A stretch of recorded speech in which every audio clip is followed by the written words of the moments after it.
Alhamdulillahirrabbilalamin, Bapak-Bapak dan Ibu-Ibu sekalian, kita panjatkan puji dan syukur kepada Allah Subhanahu wa taala. Saya ucapkan terima kasih, saya ucapkan selamat datang kepada Bapak-Bapak dan Ibu-Ibu yang telah hadir dalam acara pesantren kilat IMSD pada sesi kali ini, jam 4 hari ini. Alhamdulillah bersama kita telah hadir Ustadz Syahrul Mardani yang pada kesempatan kali ini akan membawakan topik tentang kisah-kisah dari sunnah. Alhamdulillah, Ustadz pada kesempatan kali ini akan memberi topik tentang bagaimana ketika kita sudah wafat, tapi pahala kita masih terus mengalir. Betul begitu Ustadz ya? Betul. Masya Allah, ini mungkin menarik sekali nih temanya. Bagaimana kita tetap bisa meraih pahala biarpun kita sudah meninggal. Baik, insya Allah, karena kita sudah agak sedikit telat pada hari ini, kita langsung persilahkan pada Ustadz untuk memulai bahasannya. Tafadhol Ustadz, silakan. Ya. Insyaallah saya moderatornya. Baik, assalamualaikum warahmatullahi wabarakatuh. Alhamdulillahirabbil alamin wassalatu wassalamu ala Rasulillah wa ala alihi wa sahbihi wa sallim ajmain. Qala Allah Ta'ala fil Qur'anil Karim, a'udzu billahi minasyaitonir rajim. Bismillahirrahmanirrahim.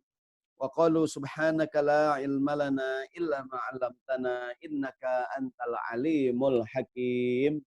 Shadaqallahul azim. Suara saya terdengar? Alhamdulillah.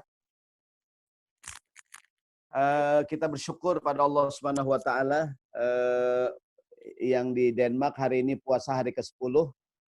Dan kami yang di Jakarta sudah mulai masuk malam yang ke-11. Mudah-mudahan semua rangkaian ibadah yang sudah kita lakukan diterima oleh Allah Subhanahu wa taala, dan mudah-mudahan terus bersemangat mengisi hari-hari Ramadan kita dengan kegiatan yang produktif, wabil khusus terkait dengan peningkatan produktivitas rohani kita. Amin, amin. Sore ini temanya tentang, mungkin kalau yang aslinya sudah wafat tapi pahala terus mengalir. Kalau boleh saya sedikit revisi, sudah tiada tapi pahalanya terus mengalir. Karena bisa jadi orangnya masih hidup tapi udah nggak di Denmark gitu, udah di Jakarta. Tapi peninggalan di Denmark masih terus pahalanya mengalir. Jadi nggak mesti nungguin kita wafat untuk mengalirkan pahala buat kita. Karena bisa jadi banyak sekali senior-senior yang sekarang sudah tidak di Copenhagen, sudah di tanah air, tapi peninggalan mereka masih ada. Betul nggak tuh? Dan kebaikannya terus berlanjut. Dan mudah-mudahan kita pun sama. Sekarang selagi kita berada, dimanapun kita berada, mudah-mudahan ada peninggalan baik yang kita lakukan, sehingga menjadi sedekah jariah kita setelah kita sudah balik ke tanah air atau sudah kita meninggal dunia. Amin. Baik, Bapak Ibu sekalian yang dirahmati Allah Subhanahu wa taala, tadi sempat saya share ke Pak Rahmat slide sederhana ya, yang membantu menolong kita untuk kajian di malam hari ini. Yang sering kita dengar adalah riwayat kalau orang meninggal dunia terputus semua amalnya kecuali 3 perkara. Malam ini saya akan sampai ke riwayat lain di mana Rasulullah menyebutkan ada 7 perkara. 7 perkara yang akan terus mengalir pahalanya dan orangnya sudah tidak ada. Gitu. Bisa jadi orangnya udah nggak ada di dunia, atau tadi tuh orangnya sudah tidak ada di tempat tersebut. Kemarin dia di luar negeri, di Denmark, di Copenhagen, atau di negara lain, di Jerman, di Amerika, dimanapun berada. Sekarang udah kembali ke Indonesia, tapi peninggalannya masih ada dan pahalanya terus mengalir. Baik, kita mulai dari firman Allah Subhanahu wa taala dalam Al-Qur'an yang ada di surat Yasin ayat ke-12. Jadi di surat Yasin ayat ke-12, kalau bisa di-share suratnya atau ayatnya. Jadi surat Yasin ayat ke-12 ini Allah Subhanahu wa taala berfirman, Bismillahirrahmanirrahim, Inna nahnu nuhyil mauta wa naktubu ma qaddamu wa atharahum wa kulla syai'in ahsaynahu fi imamin mubin. Surat Yasin ayat ke-12. Allah berfirman, Inna nahnu nuhyil mauta. Kami akan menghidupkan kembali orang yang sudah mati. Kapan dihidupkannya? Ntar di akhirat, bukan di dunia. Karena kadang-kadang di dunia ada orang udah mati ngakunya hidup lagi, ya ada nggak? Nggak ada. Kalau di dunia udah mati ya udah. Kalau ada orang di dunia mati hidup lagi, belum mati dia, nanti masih hidup.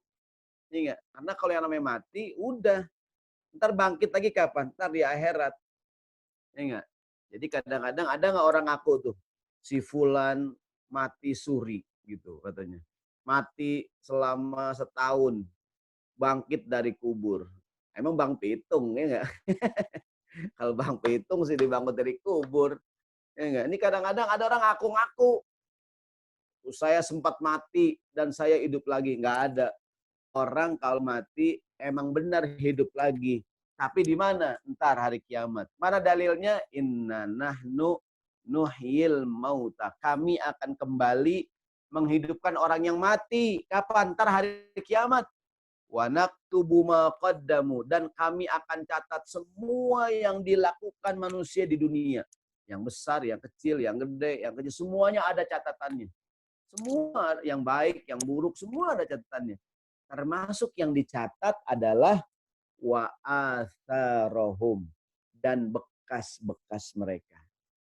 Saya ulangi ayatnya, wa naktubu ma qaddamu wa atharohum, dan akan kami catat semua yang mereka lakukan di dunia, baik itu perbuatan yang baik atau perbuatan yang buruk, semua ada catatannya. Termasuk yang dicatat apaan? Wa atharohum, dan bekas yang mereka tinggalkan. Wa naktubu ma qaddamu wa kulla syai'in ahsainahu fi imamin mubin, dan semuanya kata Allah kami catat, ada catatannya di Lauhil Mahfuz. Nah, dari ayat ini kita dikasih tahu bahwa ada yang namanya atharohum, bekas. Ada peribahasa mengatakan gajah mati meninggalkan gading, harimau mati meninggalkan belang, manusia mati meninggalkan utang. Manusia mati meninggalkan nama yang baik, meninggalkan kesan yang baik. Nah, ini yang harus kita pikirin nih. Nah, maka tadi saya bilang kalau awalnya saya ngasih judul sudah wafat pahala ngalir terus. Mungkin kalau boleh direvisi, sudah tiada pahalanya ngalir terus. Pengertian tiada itu udah nggak ada di Denmark, tapi udah masih ada di Jakarta. Mengalir terus pahala. Kenapa? Kebaikan-kebaikan yang dilakukan oleh dia masih ada bekasnya di Copenhagen. Ya enggak? Selama dia jadi pengurus katakanlah PPI atau pengurus organisasi Muslim, bikin masjid segala macam, udah gak ada orangnya. Organisasi yang sekarang kita ini nih, Indonesian Muslim Society in Denmark, mungkin pendirinya masih ada di Denmark, mungkin sebagian udah pulang ke Indonesia, ya enggak? Tapi organisasinya masih ada, pahalanya ngalir terus gitu. Nah, ini ngajarin kita hendaklah kita mati meninggalkan bekas. Imam Syafi'i meninggal usianya kalau nggak salah 39 tahun. Imam Nawawi meninggal 54 tahun. Orangnya udah nggak ada. Tapi karyanya masih ada sampai sekarang. Betul nggak? Siapa yang tahu Panglima Besar Jenderal Sudirman? Nah, ini dia. Sudah tiada, tapi pahalanya terus mengalir. Oleh Ustadz Syahroni Mardani. Yang belum follow Instagramnya silakan follow ya. Ini kayaknya follower dari Denmark belum naik nih. Ya, jadi silakan follow. Nah, ini di surat Yasin ayat 12 nih. Allah berfirman, "Inna nahnu nuhyil mauta wa naktubu ma qaddamu wa atharahum wa kulla syai'in ahsainahu fi imamin mubin." Surat Yasin ayat 12. Sesungguhnya kami akan menghidupkan orang yang mati. Kapan? Ntar di akhirat. Dan kami menuliskan apa yang telah mereka kerjakan di dunia, termasuk yang dicatat apaan? Dan bekas-bekas yang mereka tinggalkan. Pikirin tuh, apa kira-kira bekas yang akan kita tinggalkan di mana kita berada. Jadi kita nih harus punya bekas bekas gitu, ada bekasnya. Jangan orang meninggal nggak ada bekasnya. Jangan orang pergi nggak ada bekasnya. Mungkin dulu ada pelajar Indonesia di Copenhagen di Denmark. Dia punya barang, punya benda. Begitu dia pulang ke tanah air, itu barang yang dia punya diwakafkan buat pengurus IMSD, ya enggak? Sampai sekarang masih ada tuh bendanya. Ngalir terus, Bro. Pahalanya ngalir terus tuh. Ya enggak? Nah, maka saya ulangi sekali lagi, pikirkanlah kira-kira apa bekas yang kita tinggalkan. Al-Imam An-Nawawi rahimahullah, beliau itu banyak banget bekasnya. Ada kitab Riyadhus Shalihin, kitab Al-Azkar, ada kitab At-Tibyan. Oh, kitab tebal. Imam Ibnu Katsir, tafsir Ibnu Katsir berapa jilid tuh? Kitab Qasasul Anbiya berapa? Masya Allah. Bekasnya tuh masih ada sampai sekarang. Imam Bukhari udah meninggal, tapi bekasnya masih ada. Ya enggak, ini yang penting bekas nih. Jangan sampai kita hidup tidak meninggalkan bekas. Gajah mati meninggalkan gading, harimau mati meninggalkan belang. Kita manusia meninggal, tidak harus ada yang kita tinggalkan.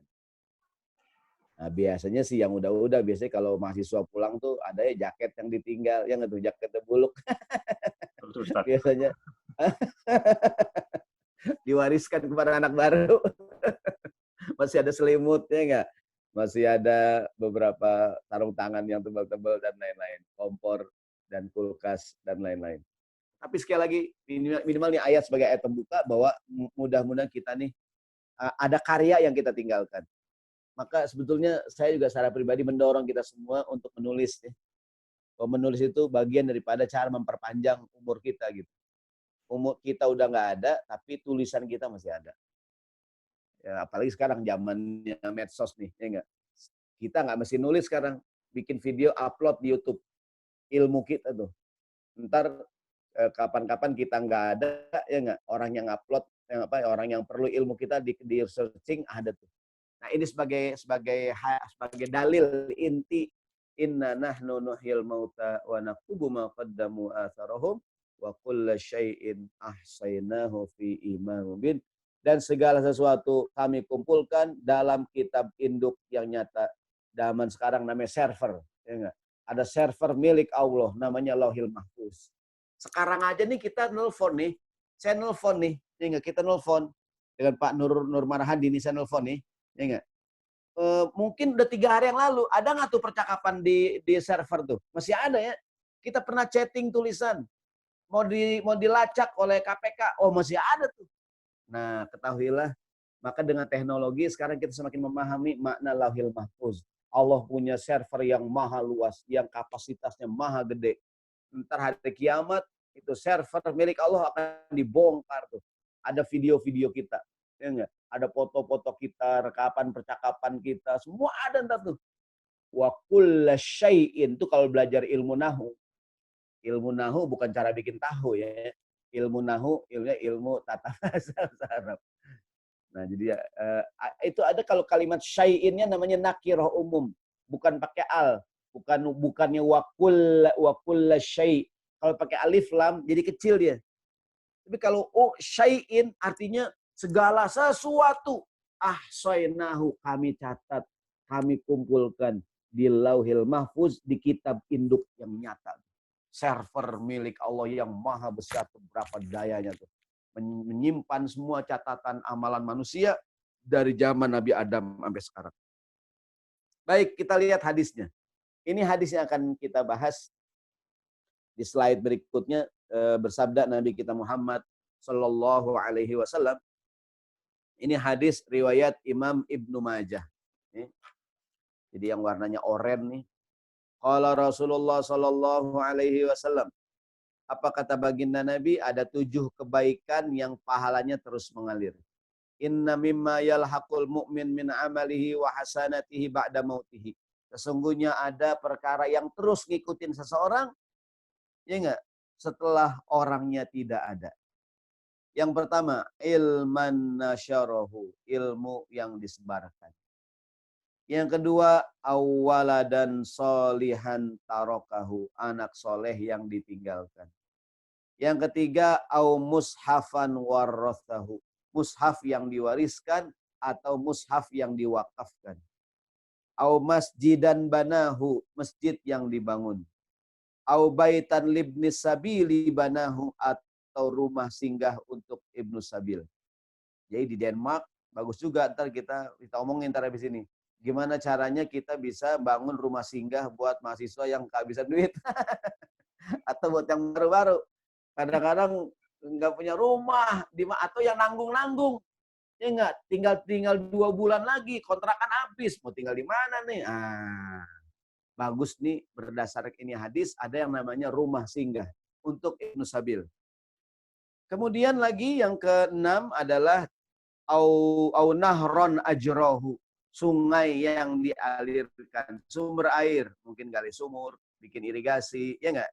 Diwakafkan. Yang terakhir, au shadaqatan akhrajaha min malihi fi sihhatihi wa hayatihi talhaquhu min ba'di mautihi, sedekah harta yang dikeluarkan semasa hidupnya akan terus bersamanya sampai dia meninggal dunia, sampai dia tiada. Ini 7 hal yang akan kita bahas pada sore hari ini sampai azan maghrib. Waduh. 4 jam berbusa saya. Ya enggak? Cukupnya dah. Azannya Ustaz. Asar aja belum nih kita Ustaz. Ini asar aja belum ya. Di Jakarta sekarang jam 9:30. Baik, akan kita bahas satu persatu. Ini sekali lagi, hadisnya kelihatannya sederhana, tapi sebenarnya mengajarkan peradaban kepada kita. Peradaban tulis-menulis. Peradaban tentang bagaimana pentingnya mendokumentasikan sesuatu. Peradaban tentang sharing ilmu. Yang pertama nih. Yang adalah tadi ilman nasyarahu, ilmu yang disebarkan. Nah, maka di antara larangan yang dilarang oleh baginda Nabi Shallallahu Alaihi Wasallam adalah Nabi melarang untuk menyembunyikan ilmu. Ada orang yang pelit. Kita mau belajar nggak boleh, Pak, ajarin dong Pak. Oh sorry, ini mahal. Ente kalau belajar sama aneh, puasa dulu seminggu. Ya elah, repot amat. Ini ilmu bukan sembarang ilmu. Maksudnya kenapa dia pelit? Ya enggak? Lihat hadisnya nih. Rasulullah bersabda, qala Rasulullah sallallahu alaihi wasallam, man su'ila an ilmin, siapa orang yang ditanya tentang satu ilmu, fakatamahu, disembunyiin ilmunya. Orang nggak diajarin, uljima bilijamin min narin, hari kiamat akan dicambuk dengan cambuk dari api neraka. Dosanya orang yang menyembunyikan ilmu. Kenapa? Kalau bisa orang sebelum mati ilmunya diturunin. Karena ilmu hilang bukan dengan cara Allah cabut ilmu, bukan. Inna, sesungguhnya hilangnya ilmu dengan cara bimautil ulama. Orang yang pintar meninggal. Orang yang pintar meninggal, pergilah ilmu bersama dia. Maka sebelum meninggal, tulis, rekam video, upload di YouTube. Ya nggak tuh? Saya ulangi kata baginda Nabi, siapa yang ditanya satu ilmu, dia sembunyikan, ada dosa namanya kitmanul ilmi, dosa menyembunyikan ilmu. Dosa. Jadi kalau kita punya ilmu, jangan disembunyikan. Kan kadang-kadang orang bikin penemuan, penelitian. Ilmu nih, tulis. Sekali lagi, maka nih Islam, ini peradaban yang luar biasa. Peradaban, penelitian, segala macam. Tulis yang dia tahu. Karena bisa jadi, dan sekarang bersyukur alhamdulillah ada, sekarang gampang di rumah kita ngomong aja sendiri, video upload YouTube, orang ada yang menonton kagak ngaruh, yang penting ilmu kita udah kita simpen. Siapa tahu suatu saat orang perlu ilmu kita, kasih tuh video judul teori ini, teori itu, ya enggak? Orang cari, ketemu. Saya secara pribadi kadang-kadang nyari ilmu di YouTube juga dapet tuh. Kadang-kadang ada orang ngupload sesuatu berguna banget buat saya. Walaupun saya lihat yang nonton gak ada. Paling yang nonton baru 10 orang. Tapi ini luar biasa gitu. Saya yakin, kita yakin. Maka kita upload aja di YouTube.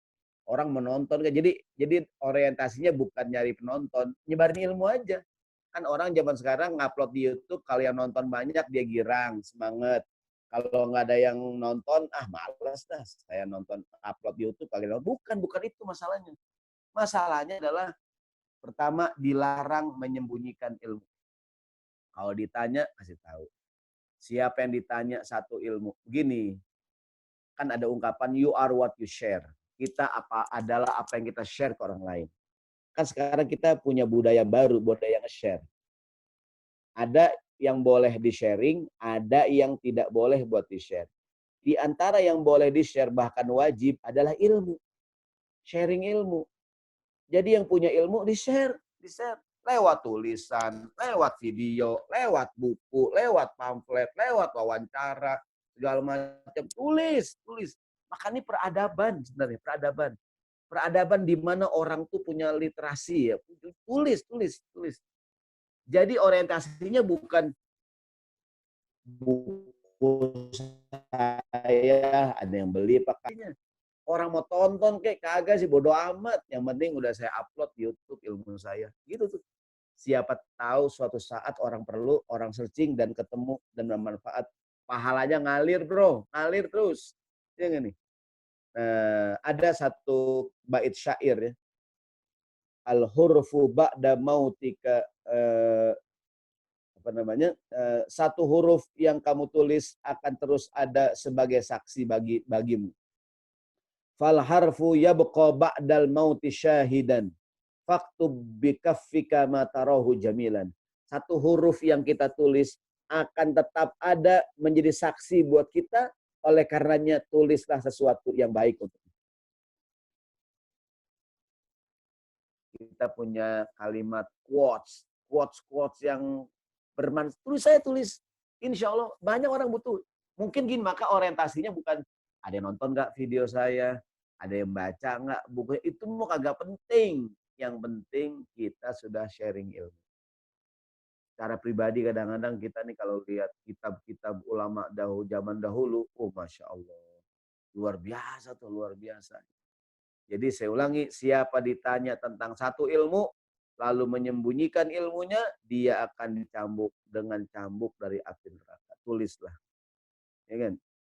Slide berikutnya. Tentang ilmu nih. Tentang ilmu. Ya kan? Siapa saja. Siapa orang yang mengajarkan satu ilmu, maka baginya pahala seperti orang yang mengamalkan ilmu tersebut. Nah, ini gurunya ada akhwat cilik ini. Ya, apa tuh pakai baju warna merah, jilbabnya merah. Siapa yang mengajarkan satu ilmu, maka baginya pahala seperti orang yang mengajarkan, orang yang mengamalkan ilmu. Terus manda'a ila hudan. Siapa yang memberikan petunjuk pada satu ilmu, dia mendapatkan pahala seperti orang yang mengamalkan ilmu yang dia ajarin tanpa mengurangi pahala orang yang mengamalkan. Man da'a ila hudan kana lahu minal ajri mithla ujuri man tabi'ahu min ghairi ayyan kusadalika min ujurihim syai'an rawah Muslim. Oleh karenanya sekali lagi tulislah saudaraku sekalian. Jadi punya ilmu. Ustadz, ada yang di-share, ada gini. Kalau ilmu tuh di-share apa jangan di-share? Yang di-share tentu ilmu yang bermanfaat. Enggak semua ilmu juga, ya kan? Kadang-kadang ada juga ilmu yang kagak benar. Ada enggak ilmu sihir? Ya enggak? Di Indonesia pernah pro kontra waktu itu. Ketika lagi ramai-ramai isu pencurian lewat mesin ATM. Waktu itu diundanglah seorang pakar IT ke televisi nasional di Indonesia. Oleh hostnya ditanya, kok bisa sih orang nyolong di mesin ATM? Ya, akhirnya ini pakar menjelaskan, oh begini. Dia bisa caranya begini. Ada yang nelfon tuh pemirsa. Tolong dong Pak, jangan diceritain terlalu detail. Ntar maling-maling yang lain pada belajar. Begitu. Ya enggak? Jadi kalau ilmu yang jelek jangan di-share. Ilmu nyolong, ilmu sihir. Ya enggak? Hari ini kan orang kadang menyampaikan berita, kadang-kadang ngajarin jelek. Ya enggak? Saya mohon maaf. Ada tulisan berseri di koran di Indonesia. Tempat informasi tentang tempat-tempat hiburan malam di Jakarta. Oh, ini sih ilmu juga kan, cuma ilmu yang kurang manfaat gitu. Sama bapak-bapak di clipping. Kapan-kapan perlu. Ada alamatnya yang cakep namanya ini. Harganya sekian. Alamatnya ini. Aduh, hancur banget dah. Itu biar kata informasi, jangan di-share. Yang di-share itu ilmu yang bermanfaat. Jadi teman-teman nih kita semuanya yang di-share. Kadang-kadang orang apa aja di-share zaman sekarang.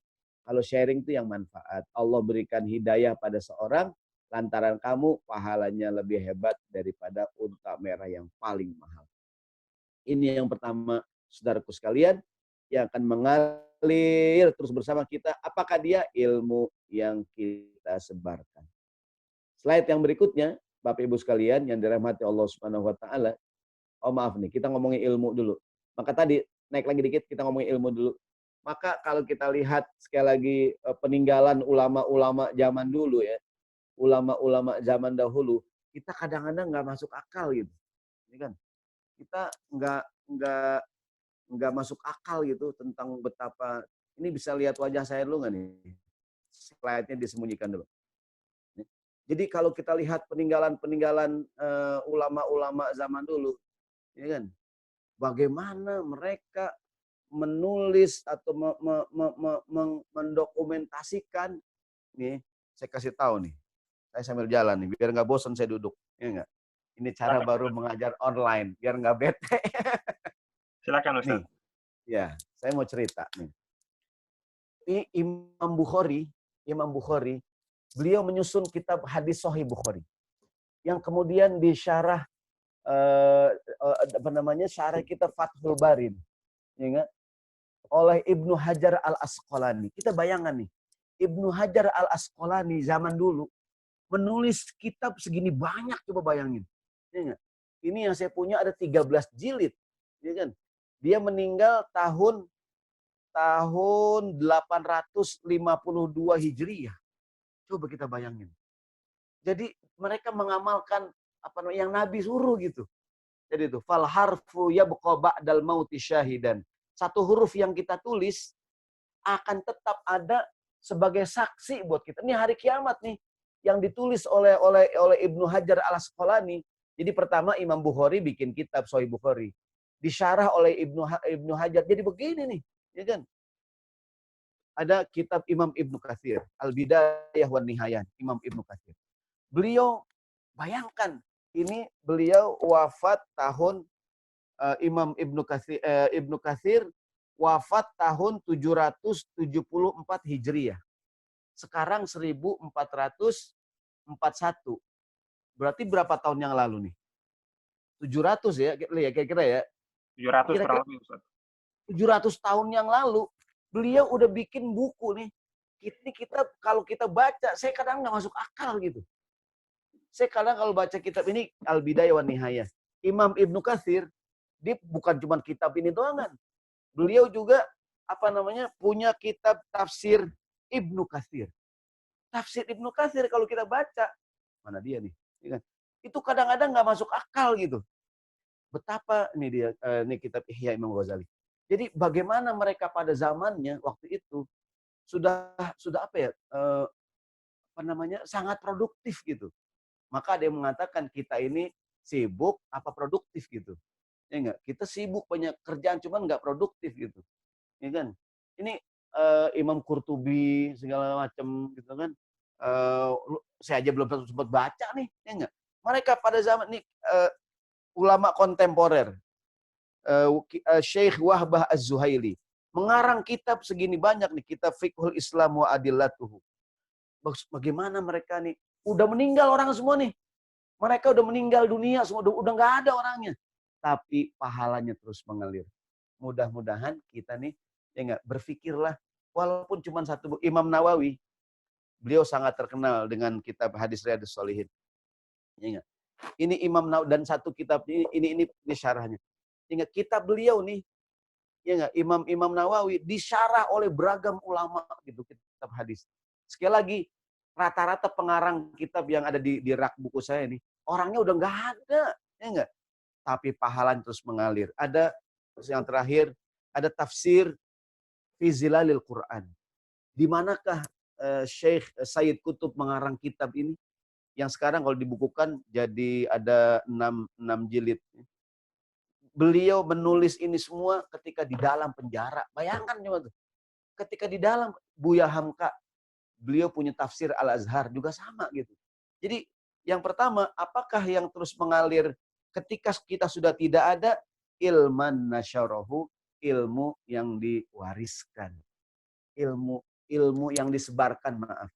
Jadi kita hari ini mudah-mudahan teman-teman semua, saya yakin orang pintar semua di Copenhagen ya, dengan beragam ilmu yang hebat-hebat.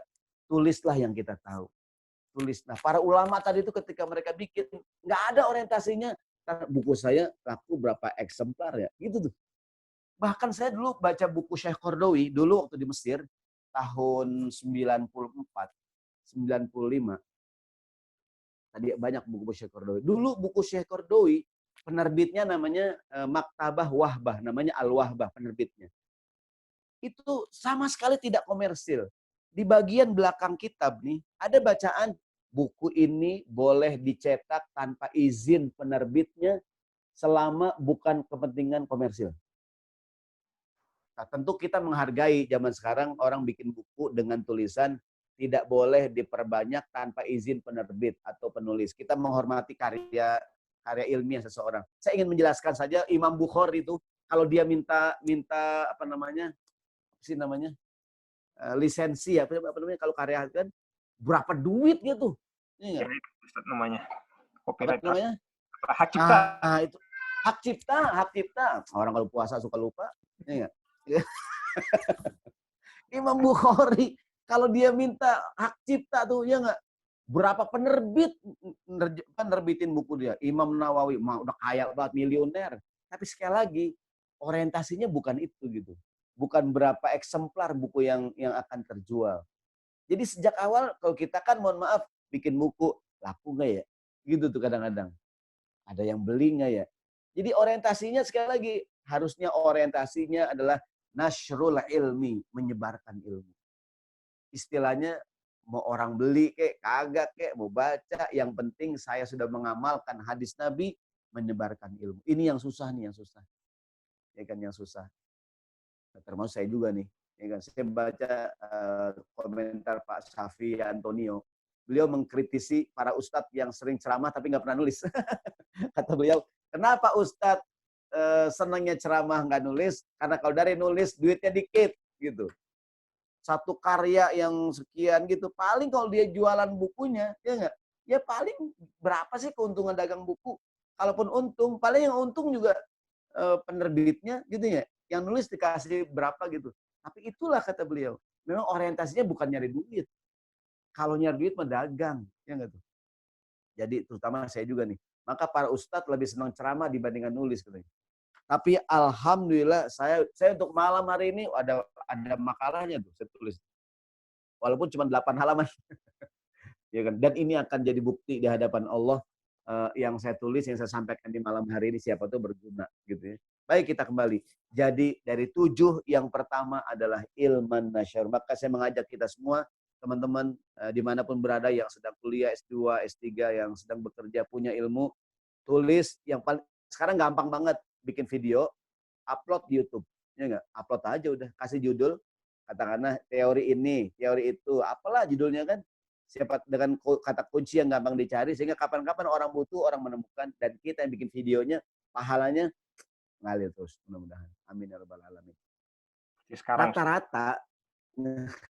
Rata-rata video di YouTube yang banyak ditonton kan video-video bercanda, ya enggak tuh? Video-video alay. Yang subscribernya sampai belasan juta, itu kan mohon maaf ya, bisa jadi kagak ada manfaatnya gitu. Ya kan? Cuman karya-karya alay-alay santuy gitu kan.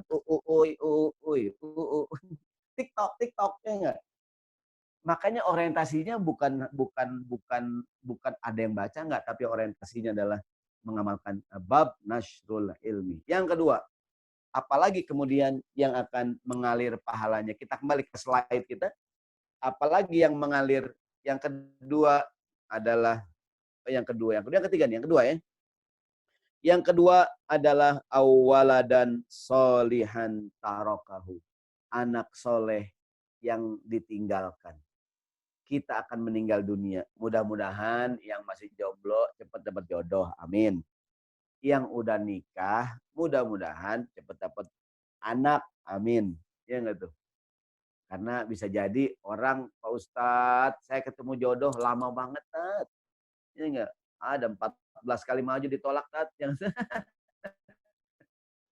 Udah nikah, punya anak lama banget, ya enggak? Nah, maka mudah-mudahan yang masih jomblo-jomblo cepat dapat jodoh. Yang udah punya jodoh, cepat punya anak. Nih, kenapa anak soleh itu penting? Karena yang berguna buat orang tua adalah anak yang soleh. Bersabda Nabi kita Muhammad sallallahu alaihi wasallam, an Abi Hurairah radhiyallahu anhu. Berkata, diriwayatkan turfa'u lil mayyiti darajatahu. Ada seorang jenazah di alam kuburnya mendapatkan nikmat. Derajatnya diangkat oleh Allah. Padahal dia ngerasa amalnya nggak banyak. Dia nanya, min aina hadha? Dari mana asal muasal kenikmatan yang aku rasakan ini? Perasaan di dunia amal saya nggak sebanyak ini, kok balasannya keren banget. Faqilalahu, dikatakan kepada orang yang mendapatkan nikmat kubur ini, waladuka istaghfarolaka. Anakmu di dunia senantiasa memohonkan ampunan untukmu.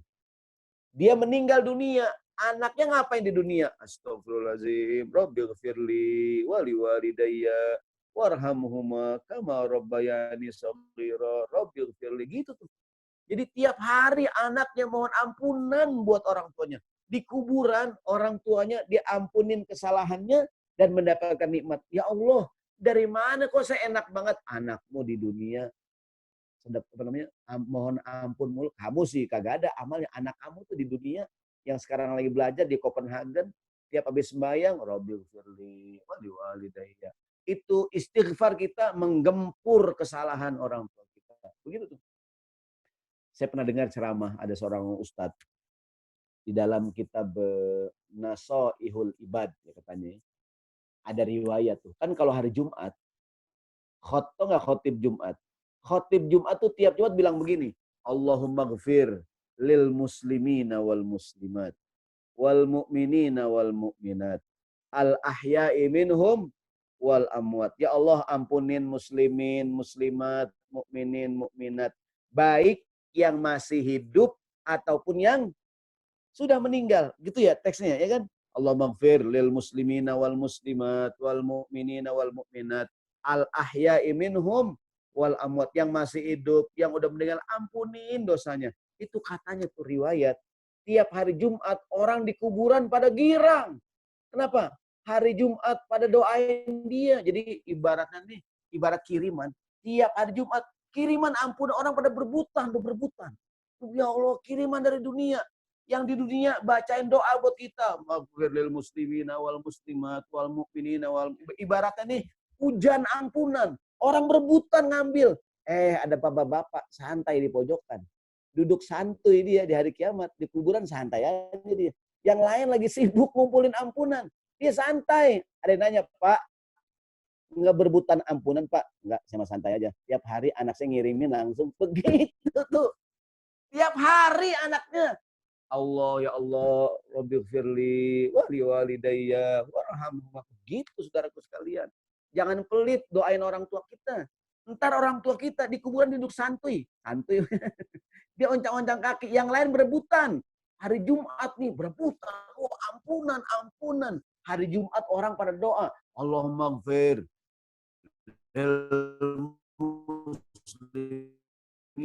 al ahya'i minhum wal amwat. Kan jamaah bilang amin, amin. Yang tidur bangun juga tuh selesai, amin, ucap-ucap mata gitu, amin, amin. Yang di kuburan girang, ya Allah, ini ampunan pada turun dari bumi gitu tuh buat kita.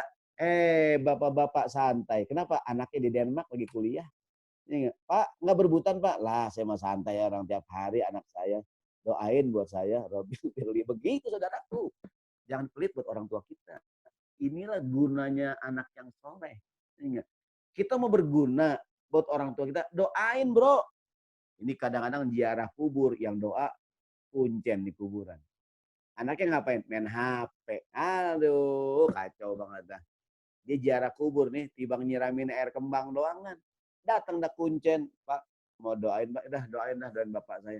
Doa yang panjang sama doa yang pendek, Pak. Doa yang panjang cepet, doa yang panjang gocap. Kata anaknya, yang jigo nggak ada yang jigo. Anaknya udah durhaka, pelit lagi. Ya enggak?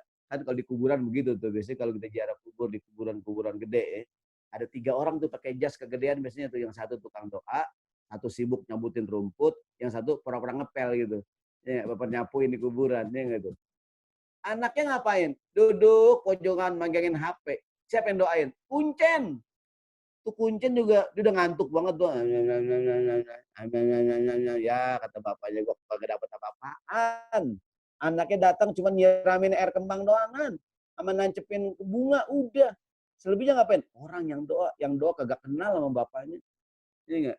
Dia asal aja dia ngomong, yang namanya dia kerja di kuburan, gitu tuh. Nah ini maka jangan segan-segan nih.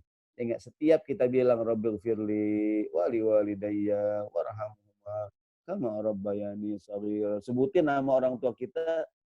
Ya Allah, oh ibu saya namanya ini, ayah saya namanya ini, ampunin keduanya ya Allah. Kalau mereka punya salah, ya Allah ampunin. Nah begitu. Ya enggak? Anak soleh yang ditinggalkan ini nih. Maka kalau punya anak, gini Pak, gini Bu. Kenapa Nabi Ibrahim doanya Robbi habli minas solihin. Ya Allah berikan aku anak yang soleh. Kenapa? Begini, kalau anak kita pinter, itu bonus. Anak kita ganteng, itu juga bonus. Anak kita cantik, itu juga bonus. Yang paling penting adalah anak kita anak yang soleh. Dalam terjemahan bahasa Indonesia, anak yang baik. Anak yang baik. Ingat, kalau kebetulan dia cakep itu bonus dari Allah. Kebenaran dia itu yang paling penting punya anak bener aja udah. Saya tanya nih, ada nggak ada anak pinter banget, juara 1 sekolah, tapi mau orang tuanya ngelawan? Ada nggak nih? Banyak. Banyak. Ya nggak? Maka salah kita kalau pengen minta anak yang pinter doang kan. Siapa yang benar? Nabi Ibrahim yang benar. Rabbi habli minas solihin. Rabbi habli minas solihin. Berikan aku anak yang baik. Gini, anak yang baik nurut. Anak yang baik mau dibilangin. Anak yang baik rajin belajar. Betul nggak nih? Anak yang baik kagak ngaco dah. Saya tanya, ada nggak anak yang pinter nggak baik? Banyak. Pinter, orang tuanya diblon-blonin mulu. Ya nggak tuh? Orang tuanya gak pinter, anaknya dikerjain mulu orang tuanya. Ya nggak? Oh, ini bahaya. Maka mintalah anak yang soleh. Jadi yang akan berguna buat kita kalau kita udah nggak ada anak soleh yang ditinggal. Mudah-mudahan semua teman-teman saudaraku yang di Copenhagen, di Denmark, atau di beragam negara yang lain, di Belanda, di Jerman, yang ikut pengajian di malam hari ini, ya nggak nih? Jadilah kita anak yang baik. Kebaikan kita berpengaruh buat kebaikan orang tua kita dikubur. Berikutnya, slide berikutnya. Ngomongin anak yang soleh nih. Kalau anak kita soleh, Pak, ya, anak yang soleh ngeluarin sedekah buat orang tuanya. Diriwayatkan dari Aisyah radhiyallahu anha anna rajulan qala lin nabi, ada anak muda ketemu Nabi. Dia bilang, ya Rasulullah, inna ummi uftulitat nafsaha. Ibuku meninggal Nabi, meninggalnya mendadak. Dia katakan wa aroha law takallamat tasaddaqat. Aku yakin dah Nabi. Kalau ibuku sempat ngomong, pasti ibuku sedekah. Dia meninggal mendadak Nabi. Ada nggak orang meninggal mendadak? Ada, nggak pakai sakit lagi. Ya nggak tuh? Aku yakin Nabi kalau orang ibuku duitnya banyak Nabi. Aku yakin kalau dia bisa ngomong, dia sedekah. Dia nanya sama Nabi nih, kata Aisyah. Dia bilang begini, halaha min ajrin inta sodaku anha. Nabi, apakah ibuku mendapatkan pahala kalau aku bersedekah atas nama orang tuaku? Dia bilang, ya Rasulullah, apakah ibuku mendapatkan pahala seandainya aku bersedekah atas nama orang tuaku? Apa kata Nabi? Qala na'am, iya. Ini hadis riwayat Bukhari Muslim. Iya kata Nabi. Keluarkanlah uang kamu yang sedekah, niatkan pahalanya untuk orang tuamu. Teman-teman sekarang nih di Denmark dimanapun berada, ini Ramadan nih, beli makanan. Kita kasih orang buat berbuka puasa. Ya Allah, ini makanan yang saya beliin, saya niatnya pahalanya saya sampaikan kepada almarhum ibu saya. Boleh nggak? Boleh. Semoga pahalanya disampaikan kepada almarhum bapak saya. Sampai nggak? Sampai. Gitu. Mana dalilnya tadi itu? Ya Rasulullah, ibuku meninggal. Apakah dia mendapatkan pahala kalau aku sedekah atas namanya? Iya, kata Nabi.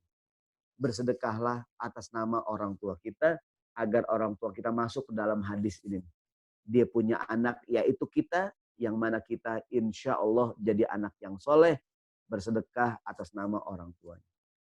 Yang sebaliknya ada banyak, ada tuh bapaknya wakafin tanah, sama anaknya digugat, ada nggak tuh? Bapak saya nggak pernah ngewakafin tanah kuburan. Ini kuburan, tanahnya tanah saya, warisan. Yang nguburin di sini bayar, kalau enggak saya gali kuburannya, saya bulldozer. Waduh, orang pada ketakutan. Ini kan anak kurang asem, ya nggak nih? Bapak saya nggak pernah mewakafkan tanah buat jalanan nih. Ini warga kalau mau lewat sini bayar, ini tanah bebas. Kalau enggak, saya bikin kontrakan di sini nih. Dibikin kontrakan, orang nggak bisa keluar. Tuh anak kurang ajar banget ya. Ya tuh. Dulu bapaknya baik. Bapaknya orang dermawan. Dia tahu orang kampung ini nggak ada jalanan. Bapaknya banyak tanahnya. Ya enggak? Udah dah, nih tanah buat jalanan orang kampung pada keluar masuk. Ya enggak? Kan kadang-kadang di Indonesia ya, ada rumah banyak di dalam gang. Gangnya kecil banget. Kecil banget gangnya. Semut aja nggak bisa lewat, semut. Ya enggak? Saking kecilnya tuh, semut kagak bisa lewat. Ya enggak? Saya kadang mikir, ya Allah, coba nih rumah kiri kanan baik. Ya enggak? Wakafin, gak usah setengah meter dah, setengah meter. Biar orang bisa napas lewat. Ya enggak tuh? Cuman orang sekarang bangun tembok kiri, tembok kanan. Orang nggak punya semangat ini. Sedekah, kalaupun ente pahalanya niatin buat orang tua. Ya Allah, nih warga kesian banget, nggak ada jalanan. Ini tanah saya beli, saya wakafin dah buat warga. Bagus nggak? Bagus. Jadi sedekah pahalanya diniatkan buat orang tua. Ada lagi slide yang berikutnya. Ini masih anak soleh yang berguna buat orang tua. Di slide yang berikutnya ada seorang perempuan nih. Ini tentang pergi haji atau umroh, pahalanya untuk almarhum orang tua. Yang cerita sahabat Ibnu Abbas. Kata sahabat Ibnu Abbas, dia mengatakan, annam ro'atan qalat. Ada seorang perempuan berkata, ya Rasulullah, Nabi. Aku mau nanya Nabi, iya ada apaan? Inna faridatal haji, faridatal haji, ala inna faridatallahi ala ibadihi fil haji adrakat abi syaikhan kabira. Nabi, ketika perintah melaksanakan ibadah haji datang, ayahku udah tua renta Nabi. Ketika perintah untuk haji datang, haji itu wajib, ayahku udah tua, la yastati'u ala rahilah, la yathbutu ala rahil, nggak bisa pergi jauh Nabi. Boro-boro ke Mekah Nabi, orang dari rumah ke kawasan Blok M tuh Jakarta Selatan yang muntah dia. Bapak saya orangnya mabokan. Ya enggak? Ya Rasulullah, ketika pergi haji diwajibkan, ayahku udah tua banget. Ayahku udah tua banget, dibilang begitu. Udah tua, dia nggak sanggup pergi jauh. Dia bilang, afa ahujjahu, Nabi, boleh nggak saya menghajikan atau kita katakan mengumrohkan, niatnya, pahalanya, kewajiban pahalanya buat orang tua saya? Qala, kata Nabi, na'am, iya boleh. Muttafaqun alaihi. Inilah dalil tentang bolehnya haji badal. Umroh badal. Badal pengganti artinya. Jadi Ustadz saya umroh. Umroh Pak Ustadz di Mekah. Saya pengen umroh yang kedua. Boleh nggak Ustadz? Pahalanya saya niatkan buat almarhum orang tua saya. Boleh. Jadi ketika di mikot, ya nggak, labbaik Allahumma umrotan, niatin tuh. Labbaik Allahumma umrotan, an siapa nih? Untuk ibu saya almarhum Fulanah binti Fulan. Untuk almarhum ayah saya namanya Fulan bin Fulan. Begitu tuh. Maka umroh kita yang kedua buat ibu kita. Besok umroh lagi yang ketiga buat ayah kita. Begitu tuh. Itu orang tua nangis di kuburan. Ya Allah, anak saya. Biar kata belajar di Denmark, rajin banget doain saya. Orang anak saya, Allah. Orang tua tuh nangis di kuburan, nangis girang. Ya Allah, anak saya. Dia pergi umroh, nggak lupa sama orang tuanya. Dia pergi haji, dia hajiin orang tuanya. Dia berbuat baik, disebut nama ayahnya. Jangan pernah melupakan ayah kita. Maka yang bagus tuh, yang bagus nih, mohon maaf nih ya. yang cakep di belakang nama kita tuh nama ayah kita. Kalau kita hebat, mohon maaf ya, nama ayah kita kesebut. Betul nggak nih? Anak sekarang namanya panjang-panjang. Nama bapaknya kagak masuk. Mohon maaf, ini saya bukan, nama saya Sahroni. Mardan itu bapak saya. My father. Father. Ada cerita tuh orang Saudi tentang father. Begini. Jadi, tahu belum cerita father? Jadi di Saudi, banyak orang India jaga toko. Orang India ngomong bahasa Inggris. Orang Arab kagak ngerti bahasa Inggris. Orang Arab ke toko, mau beli ayam.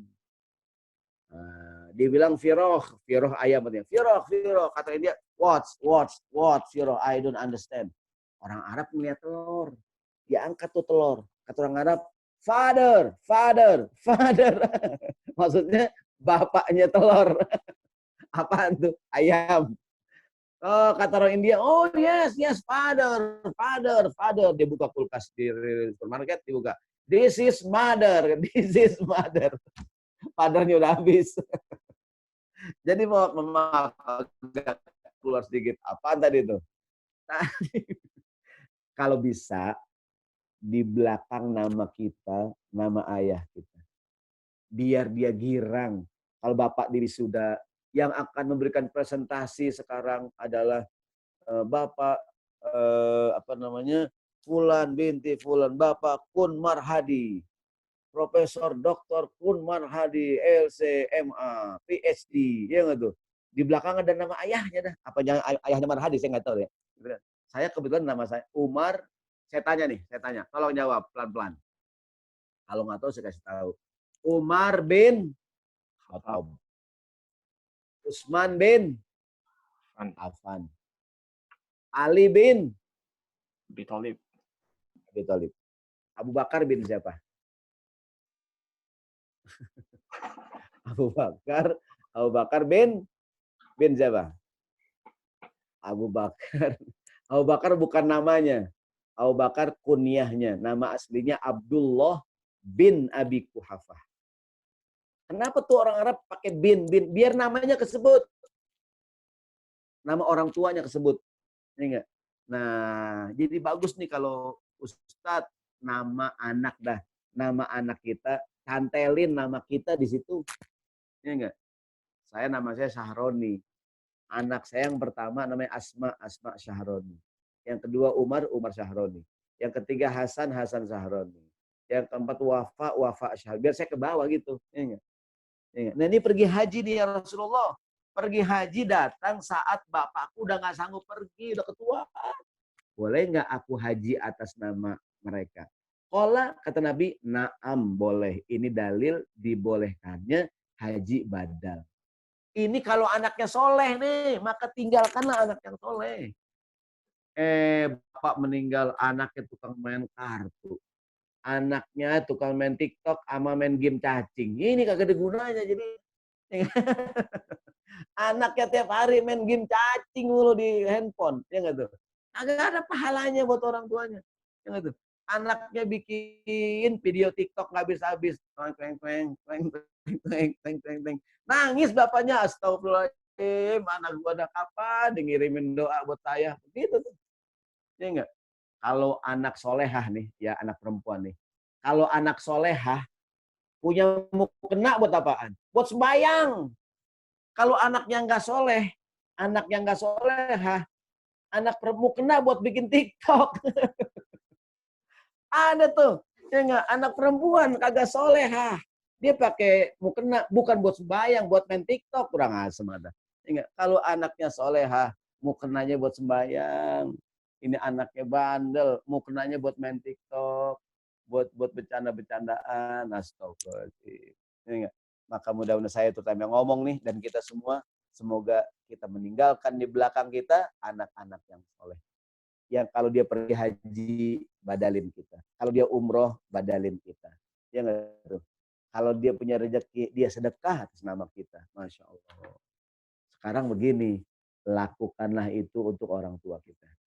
Biar orang tua kita nangis bahagia di kuburan. Lakukanlah itu semua, sedekahlah. Ntar nih buka puasa. Saya sering bilang nih kalau buka puasa, kalau beli nasi bungkus jangan cuma satu. Beli nasi bungkus 2. Satu buat buka, satu buat sahur. Bukan, maksudnya kasih orang, berbagi. Niatin, ya Allah, semoga pahalanya disampaikan buat orang tua. Gitu. Baik, ini yang kedua. Sekarang yang ketiga. Slide berikutnya. Jadi yang ingin bertanya, silahkan tulis di chat ya. Supaya mungkin juga ustadznya nggak bete nih, ceramahnya nggak, mata udah meremelek nih. Berikutnya, berikutnya yang ketiga nih ya, yang ketiga ya. Yang ketiga adalah mushafan warrathahu. Mushaf yang diwakafkan atau diwariskan. Kalau kita umroh, kalau kita haji, depan Masjidil Haram, Masjid Nabawi, ada nggak wakaf? Ada nggak tuh? Wakaf Quran ya. Banyak, Ustaz. Ini bisa kita lakukan di mana? Di negara kita. Atau di Copenhagen nih. Bapak-bapak beli mushaf Al-Quran. Sumbangin ke IMSD, Indonesian Muslim Society in Denmark. Ini enggak tuh? Ntar kita pulang ke tanah air. Kita udah nggak ada itu mushaf Al-Quran. Mungkin yang ditaruh di sekretariat IMSD. Dipakai. Kitanya udah kagak ada. Pahalanya ngalir buat kita. Masya Allah. Cakep nggak nih? Cakep. Bagus nggak? Bagus. Bagus. Jadi mushaf. Sekarang gini. Mewakafin tanah. Udah kagak ada tanah sekarang. Betul nggak? Wakafin Quran Anda. Wakaf. Sekali lagi kalau kita di Mekah, di Madinah tuh. Ada kan orang wakaf. Gitu kan? Wakaf Quran. Ntar dibeli, ditaruh di Masjidil Haram. Ya Allah, nggak tanggung-tanggung, ditaruh di Masjidil Haram. Tapi kalau mau taruh di dalam, beli Quran yang standar tuh.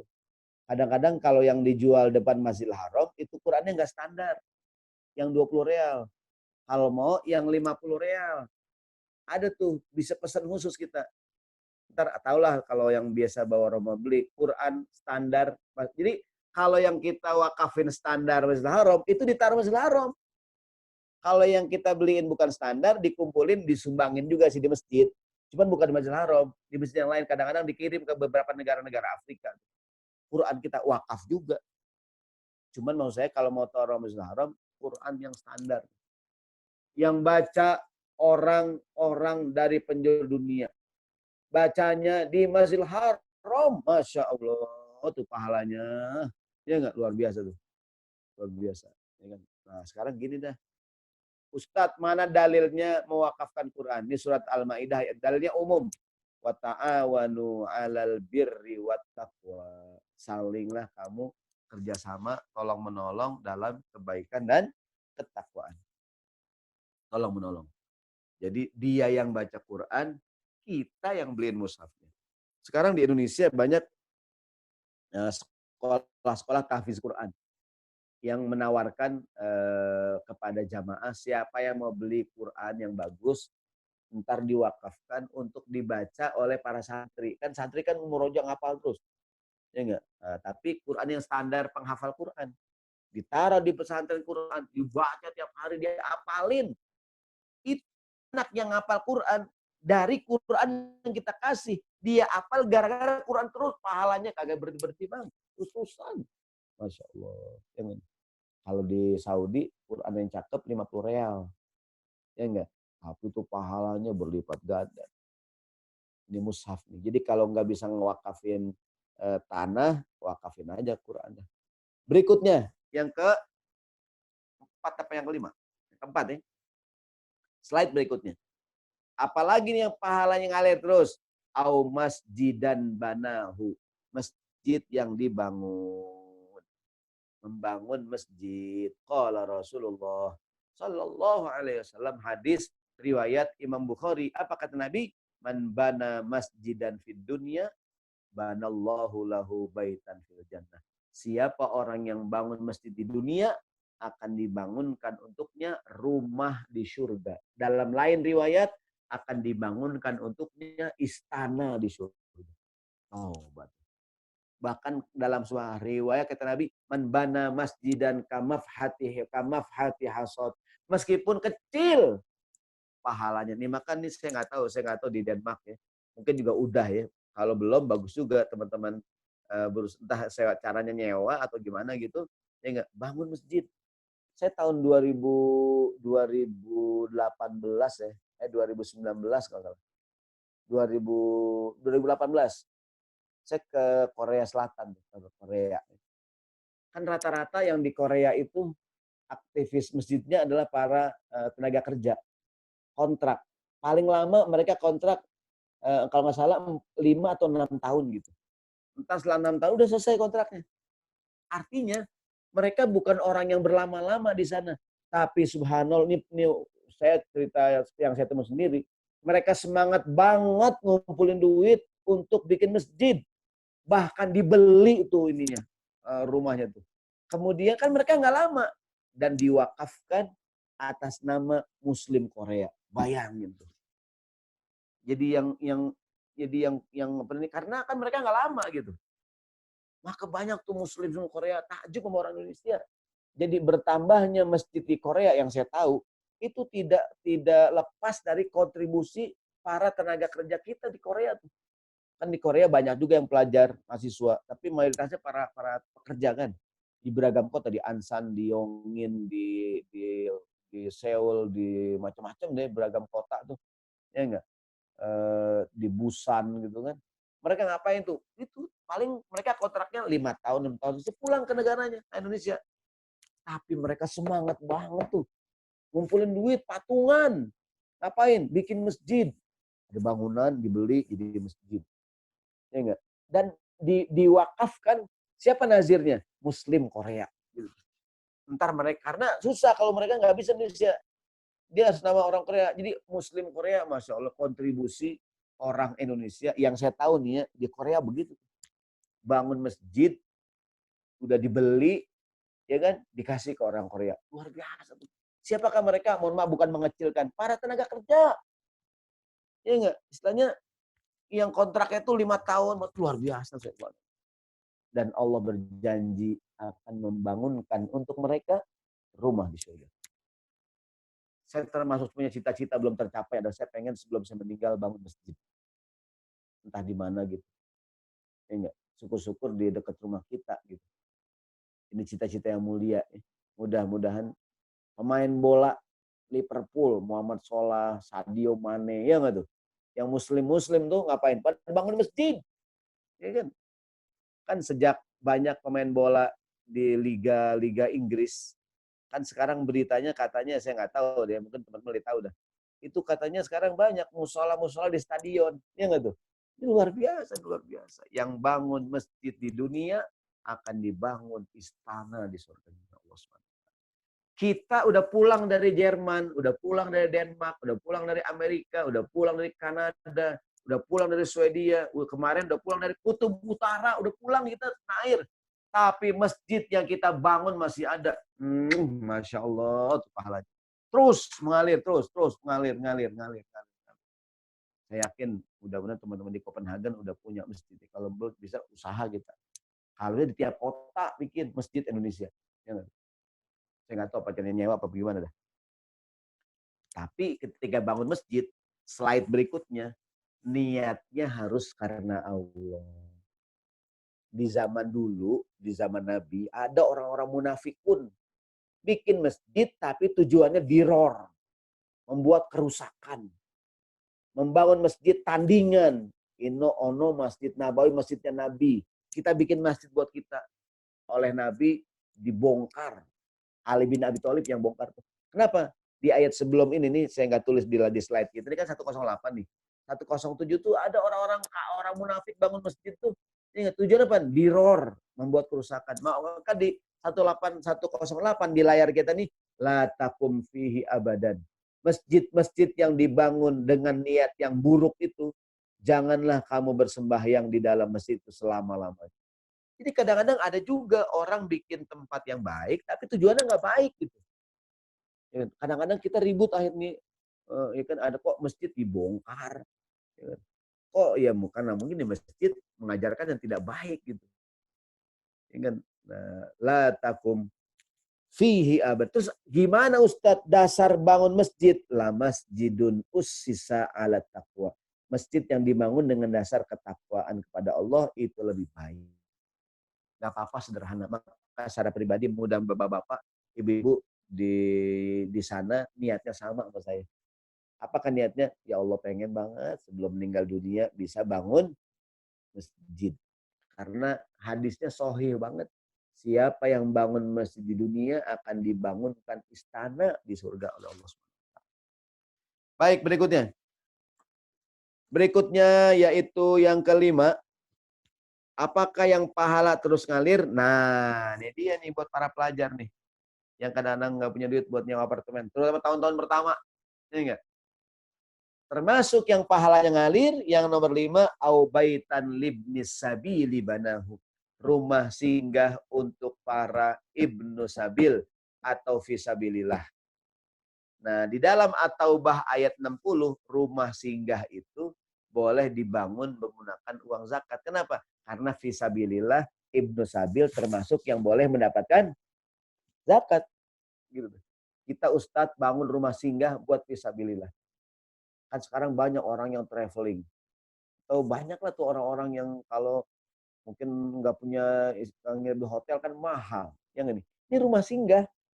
Ya kan? Rumah singgah seperti mungkin di beberapa negara. Saya waktu itu ke Jerman ya, di Berlin ya. Mungkin ada teman-teman Berlin hadir malam hari ini di IWKZ. Ya. Jadi ada ruang buat ustadz, begitu tuh. Samping masjid ada kamar buat ustadz. Termasuk tuh namanya rumah singgah kan ustadz gitu ya. Di situ tidurnya. Nah bagus. Saya juga pernah kalau di Jakarta, daerah Jakarta Selatan waktu itu, ada masjid di terasnya nyediain kasur, bantal. Saya tanya buat apaan Pak? Buat orang yang mampir Pak Ustadz. Fisabilillah. Masya Allah tuh masjid. Dipikirin. Ini kan. Saya pernah juga ke Depok ada tuh, ada masjid dibangun, ada ruang-ruang kayak kayak kamar-kamar hotel kecil gitu. Buat apa Pak? Ini buat tamu-tamu Pak Ustadz. Kalau mereka dari mana-mana, orangnya memang orang baik gitu kan, bisa nginep di sini gratis. Hotel bintang 1. Kan masjid bintang 1, bulan bintang. Iya enggak? Itu masjid ada bintang ada di atas. Masjid bulan bintang, bintang 1. Ini rumah singgah nih, penting nih. Jadi ada rumah singgah yang karena kadang-kadang banyak tuh orang ya enggak kesana kemari nggak punya rumah ya enggak dibikinin rumah singgah sementara atau tadi mahasiswa akhir tahun akhir semester ya enggak datang ke Copenhagen atau ke negara manapun mau nyewa rumah lagi nanggung ya enggak mau begini juga perlu ada tempat mencelok ya enggak tuh ternyata di sekretariat IMSD ada ruang khusus untuk orang yang singgah Pak Ustadz.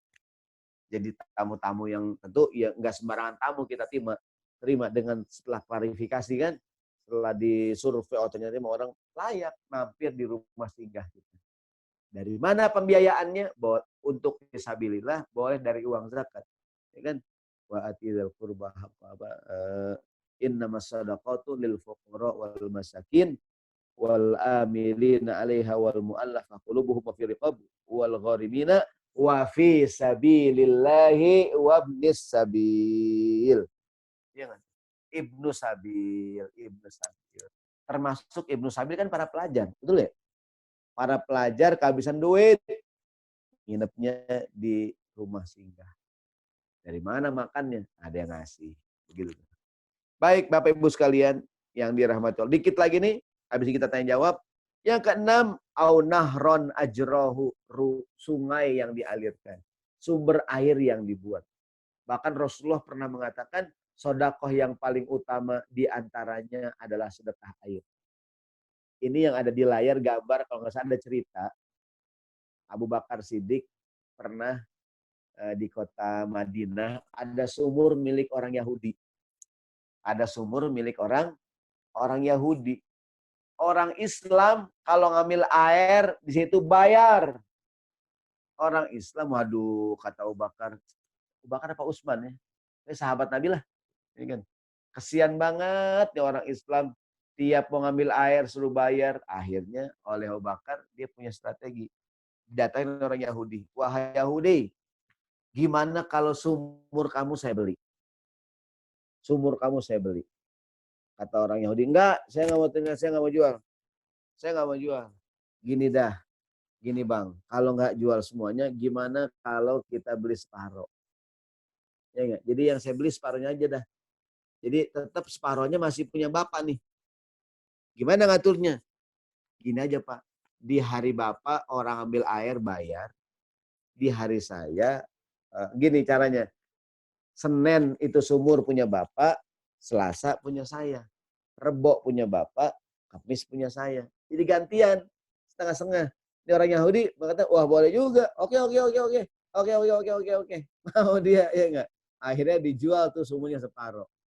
Nah, kemudian berarti udah nego. Udah selesai nih, udah beli. Abu Bakar, saya lupa Abu Bakar apa Utsman ya, Utsman kayaknya. Dia berkata, wahai orang Islam, silakan ngambil air di hari saya. Hari saya Senin, Rebo, Jumat. Karena kalau di hari saya ngambil air gratis kagak bayar.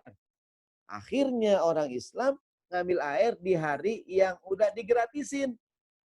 Nah, hari milik orang Yahudi yaitu hari yang bayar kagak ada yang ngambil. Orang bayar. Orang-orang ngambilnya di hari-hari gratis. Lama-lama orang Yahudi gedek juga, brengsek banget. Kagak, udah dah, sumur saya jual semuanya. Akhirnya dijual lagi separuh. Begitu. Ingat, kita kalau ke daerah-daerah kan susah air. Di Papua, alhamdulillah sekarang air so dekat. Ingat, air dekat. Cuma rezeki jauh.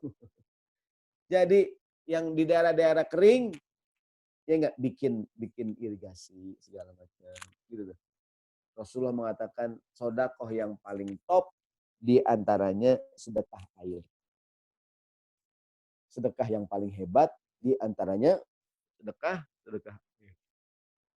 Mohon maaf nih. Jadi kita kembali yang keberapa tadi ya? Yang keenam ya. 6 ini Ustaz. Air 6 ya. Jadi sungai ya, jadi irigasi.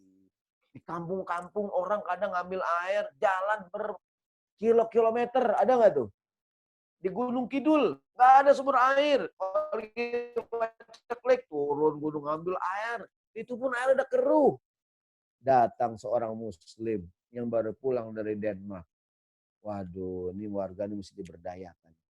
Dengan ilmunya dia bisa menciptakan sumber air dan diwakafkan buat jamaah, buat warga. Masya Allah, begitu. Gak sia-sia sekolah jauh-jauh ke Denmark. Ya enggak? Begitu pulang ke tanah air, membuat itu tuh, menggagas sumur-sumur gratis buat warga. Yang terakhir, saudaraku sekalian yang dirahmati Allah Subhanahu wa taala adalah ausodaqatan akhrajaha fi hayatihi talahhaquhu ba'da mautihi, yaitu sedekah jariah yang dikeluarkan semasa hidup, pahalanya terus mengalir kepada dia meskipun orang udah enggak ada. Jadi semasa hidup seorang suka mengeluarkan sedekah jariah, maka pahalanya akan terus mengalir sampai dia wafat. Sama, saya kan biasanya kalau di kantor-kantor sekretariat pelajar di luar negeri kan, ada aja tuh barang milik senior yang agak dibawa pulang.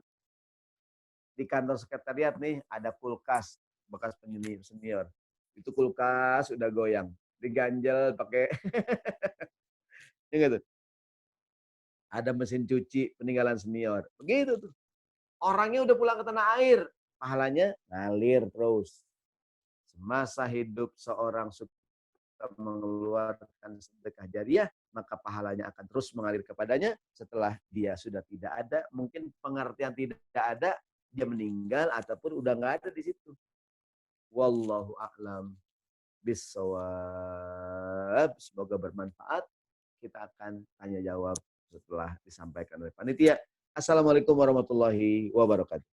Waalaikumsalam warahmatullahi wabarakatuh. Jazakallah khair Ustaz ulasannya. Masya Allah nih. Mudah-mudahan semuanya dapat motivasi kita nih. 7 hal yang membuat pahala kita terus mengalir ketika kita tidak ada. Baik, insya Allah sekarang kita buka sesi tanya jawab. Mungkin kalau ada bapak-bapak ingin bertanya, bisa langsung bertanya. Kalau tidak ditulis di chat, bisa langsung saja angkat tangan. Atau langsung mewakafkan sumur boleh juga. Boleh juga ya, betul Ustaz. Langsung kalau ingin mengumumkan mewakafkan Quran. Ya. Saya mewakafkan Quran buat IMSD 10 mushaf. Oke. Malam ini kita buktikan. Malam pembuktian. Ya, silakan Bapak-bapak dan Ibu-ibu kalau ada pertanyaan langsung saja. Assalamualaikum. Ustaz. Waalaikumsalam warahmatullahi wabarakatuh. Silakan Pak Indra. Waalaikumsalam dengan silakan Pak. Ya, saya Indra Ustaz dari Ahlan Bekasi. sahlan. Oh, Masya Allah. Ahlan. Ya. Alumni Copenhagen juga. Ya. Masya Allah. Ahlan sahlan. Pak. Silakan tafadhol Pak Indra. Sangat menarik. Sangat menarik nih Ustaz mengenai pahala mengalir ini, karena memang saatnya kita sudah harus berlomba-lomba untuk kebaikan dan amal jariah. Mau tanya Ustadz, Ya. Fisabilillah tadi, Ibnu Sabil ya, Ibnu Sabil. Ibnu Sabil. Kalau contoh yang saya berikan itu kan masjid. Rumah singgah. Ya, betul, rumah singgah. Bagaimana kasusnya kalau yang kita bangun itu adalah panti asuhan, contohnya. Nah, itu bagaimana Ustaz? Atau panti jompo, atau sejenisnya lah gitu.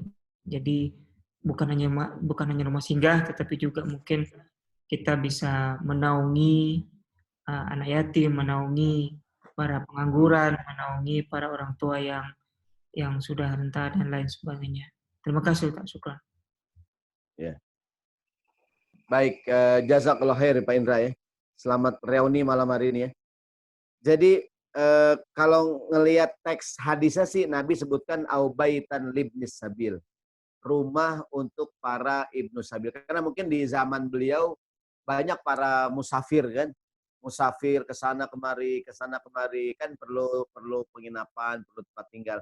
Nah, mungkin kalau di Indonesia sama juga, seperti ada rumah singgah buat anak-anak jalanan. Jadi sekarang bahkan ada yang menggunakan uang zakat dibangun rumah singgah buat anak-anak yang nggak punya rumah. Jadi pengertian Ibnu Sabil bisa jadi, mohon maaf ya kalau bahasa kita, para gelandangan gitu. Saya pernah nonton film Amerika Serikat tuh, film apa ya? Film yang William Smith tuh, yang dia bersama anaknya tuh. Yang dia bersama anaknya nggak punya kerjaan gitu kan. Terus tidur di mana-mana. Kan di Amerika masa ada ya rumah singgah buat para gelandangan kan, yang pagi-pagi harus keluar lagi gitu. Ya betul, untuk homeless gitu. Iya. Untuk mereka yang homeless. Nah, bagus juga kalau di tanah air, jadi pengertian rumah singgah buat Ibnu Sabil bisa jadi, mohon maaf, buat anak-anak jalanan, ya kan? Buat anak-anak jalanan, buat tadi yatim, yang mereka emang nggak punya rumah gitu, ya kan? Atau mohon maaf, mereka ibu-ibu yang lansia, yang kadang mohon maaf ya kalau bahasanya kasar, ditelantarkan atau terlantar gitu, atau emang nggak ada yang ngurus gitu.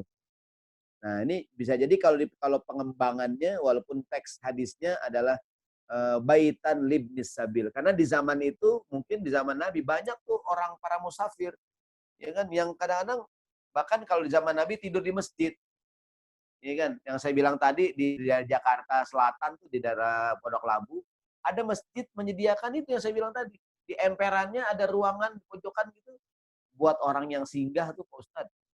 Ada bantal, ada kasur, segala macam. Dia orang walaupun nggak mewah tapi lumayan lah, ya enggak? Dia bisa di situ tuh, ya kan? Sama kadang-kadang kita aja mau kemana nggak punya duit, ya enggak? Itulah saya berpikir gini, kadang-kadang ada tulisan di masjid, nggak boleh tidur di masjid. Kalau yang saya pahamin salah gitu. Orang boleh tidur di masjid, yang nggak boleh ngotorin masjid. Itikaf tidur di masjid, betul nggak? Tapi tentu tidurnya di tempat yang sudah disediakan gitu. Karena kadang-kadang ada baca di masjid, tidak boleh tidur di masjid, tidak boleh tidur-tiduran di masjid. Yang saya pahami justru orang itikaf di mana? Di masjid. Di masjid boleh nggak tidur? Boleh. Tapi jangan ngotorin masjid. Mungkin ada tempatnya tuh. Ada mungkin kan orang kadang-kadang, mohon maaf, sekarang banyaklah orang kerja keliling jalanan gitu kan, dia capek, sales gitu kan, sholat asar di masjid, sholat zuhur, sambil istirahat di teras, kan bagus. Itulah Islam. Dia nginep di hotel bintang 1, ya enggak? Itu luar biasa. Yang nggak boleh adalah ngotorin masjid. Orang tidur di masjid nggak apa-apa, tapi juga jangan dekat imam. Terimam terus sembahyang jangan depan banget, tapi di belakang. Gitu kan. Karena secara pribadi saya juga pernah jadi Ibnu Sabil kan, pernah jadi Sabilillah zaman-zaman kuliah kan. Jadi kalau pertanyaan tadi boleh nggak kalau katakanlah kita kiaskan ya boleh, bisa jadi mudah-mudahan boleh saja kan. Kalau teks hadisnya sih rumah singgah buat Ibnu Sabil. Nah di Indonesia banyak juga orang tanpa pekerjaan, mohon maaf anak-anak gelandangan, ibu-ibu pengemis, sekarang juga dia kalau malam tidur di kolong jembatan, nggak punya rumah gitu kan. Atau sekarang banyak nih orang kerja di Jakarta, rumahnya jauh. Iya nggak? Mau nyewa hotel mahal, kan nggak semua orang punya duit. Beberapa masjid menyediakan bisa tidur di sini. Nah, itu luar biasa.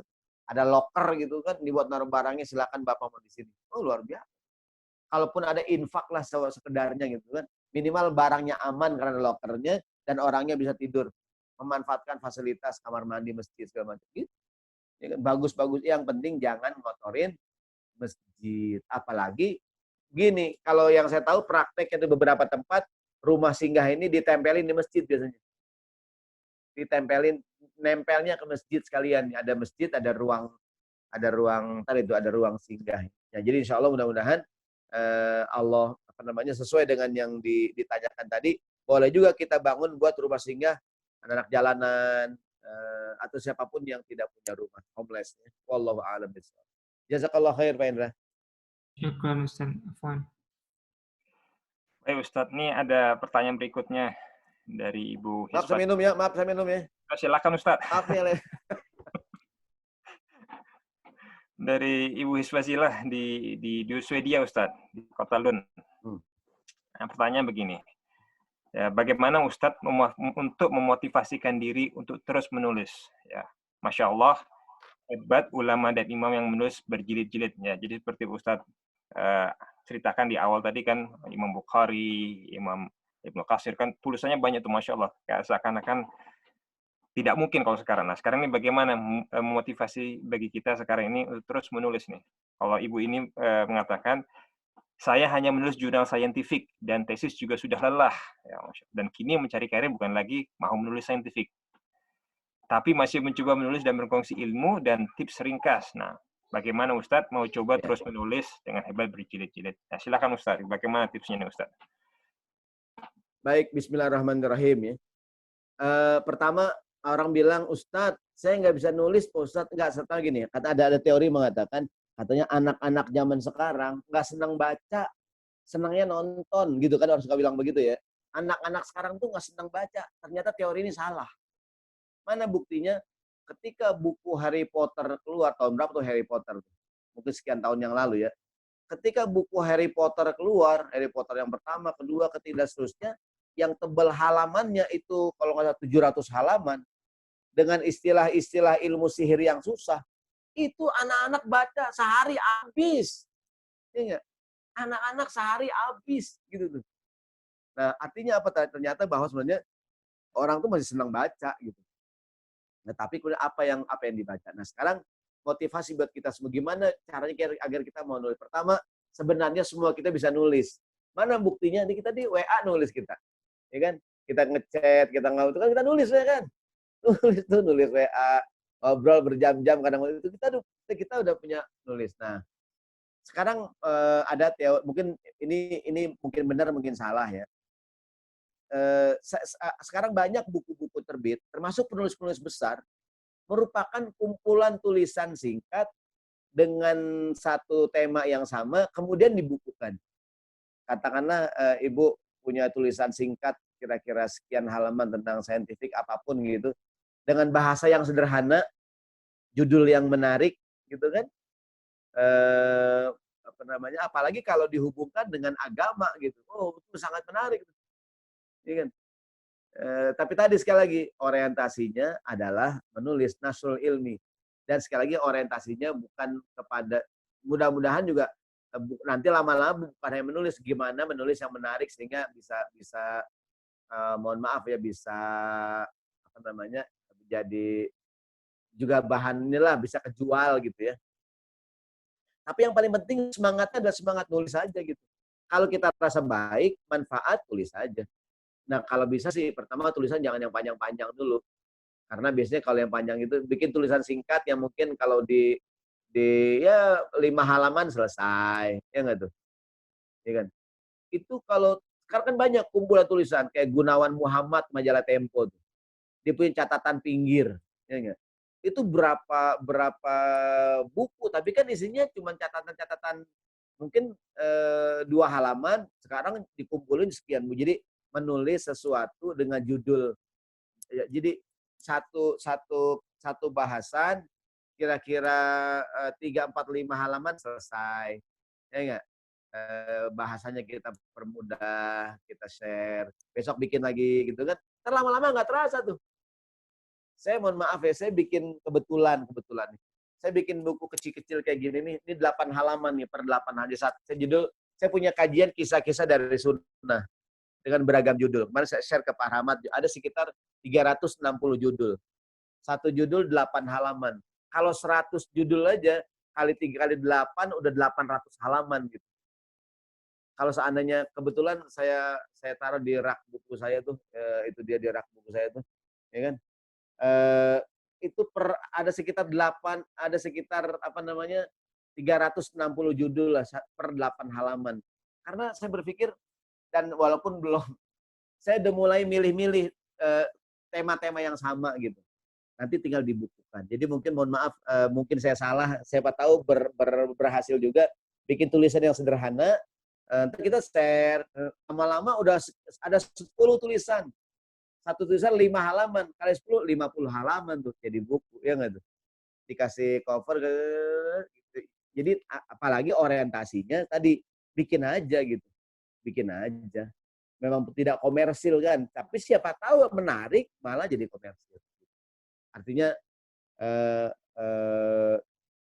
saya secara pribadi juga bukan seorang penulis kebanyakan ceramah ya, tapi juga saya setiap ceramah saya bikin tulisan dulu, tulisan dengan kayak malam ini judulnya sudah wafat tapi pahala ngalir terus. Saya cari hadisnya dari yang saya sampaikan barusan tuh 8 halaman selesai. Karena kalau seperti ada ulama-ulama dulu, kalau menulis buku tafsir biasanya yang diselesaikan juz 30 dulu. Kenapa? Juz 30 itu pendek-pendek. Dia selesai tafsir An-Nas, kan selesai. Jadi orang tuh kalau selesai itu terlama-lama juz semuanya gitu. Wallahu a'lam bishawab. Khair Ustaz, mudah-mudahan jelas, tapi mungkin bisa saya simpulkan sedikit. Jadi untuk Dan tambahin Pak, boleh tambahin? Silakan Ustaz. Enggak, antum yang nambahin. Oh, bukan. Saya cuma menyimpulkan aja Ustaz. Jadi mungkin kalau apa yang Ustaz sampaikan tadi paling tidak kita mulai ini ya dari yang sederhana untuk menulis, ya kan? Sederhana, kemudian kita niatkan paling tidak untuk berkongsi ilmu lah, share ya, jangan komersial dulu. Nanti lama-lama insya Allah kalau tulisan kita yang sederhana makin banyak bisa jadi buku, begitu ya Ustaz ya, kurang lebih ya kesimpulannya. Iya betul. Baik, alhamdulillah. Kayak ulama-ulama dulu, mereka nulis orientasinya memang bukan, sekali lagi bukan komersil, ya nulis aja gitu, menyebarkan ilmu. Alhamdulillah. Betul. Baik, mudah-mudahan itu jelas jawabannya dari Ustadz, bagaimana motivasi kita untuk banyak menulis. Baik, pada bapak-bapak dan ibu-ibu yang lain yang ingin bertanya, silahkan.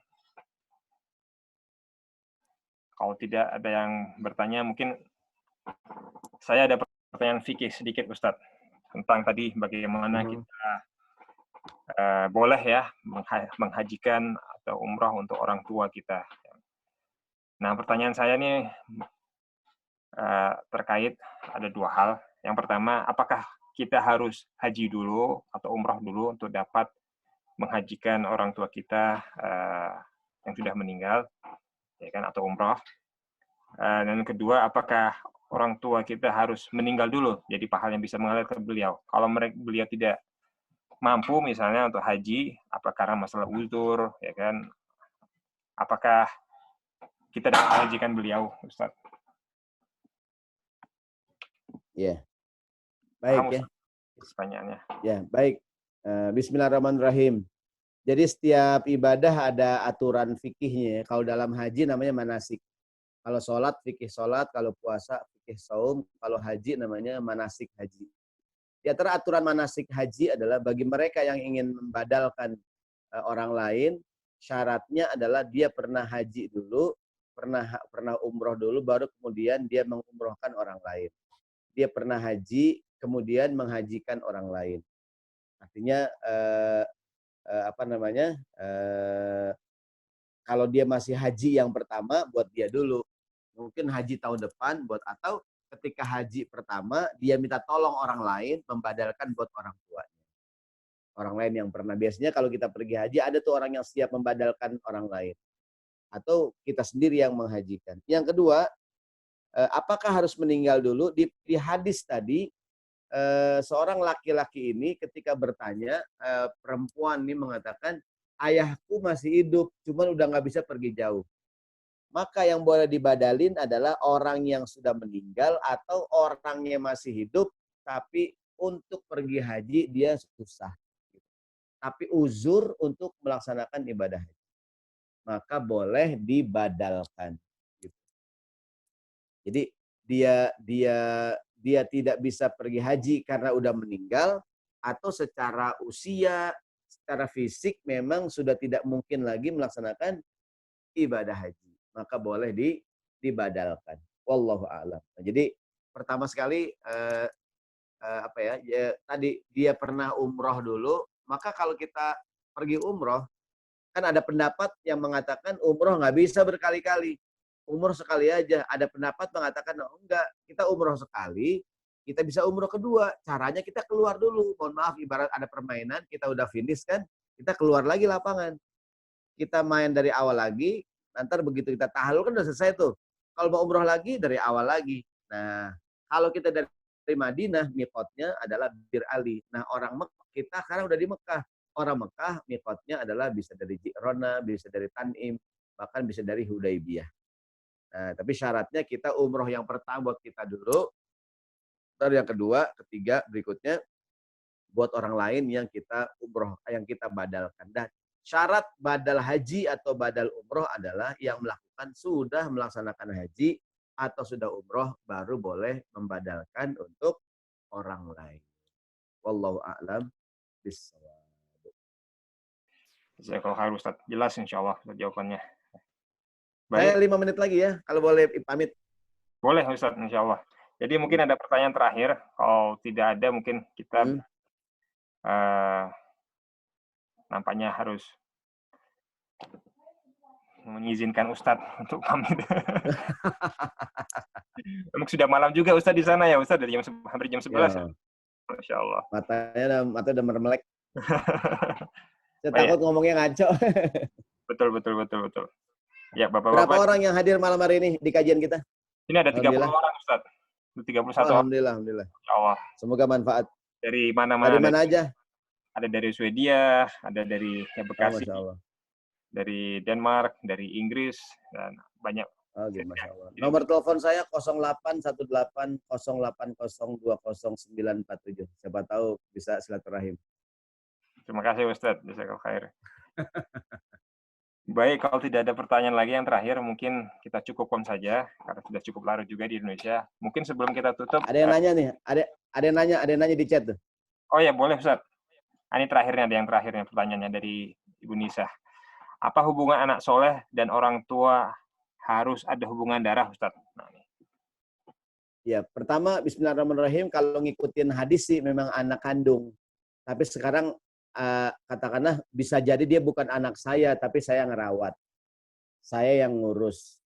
Seperti Rasulullah dirawat oleh Halimah As-Sa'diyah. Halimah itu bukan ibunya Nabi. Ibu susunya Nabi. Ya kan? Tapi Rasulullah SAW sudah menganggap Halimah sebagai ibu Nabi. Maksudnya Nabi pun menyambung silaturahim dengan keluarga Halimah, berbuat baik dengan anak-anaknya Halimah gitu. Bisa jadi dia anak biologis atau anak apa istilahnya? Anak ideologis ya. Anak yang kita bina gitu, anak yang kita rawat, anak yang kita didik, termasuk anak dia murid kita.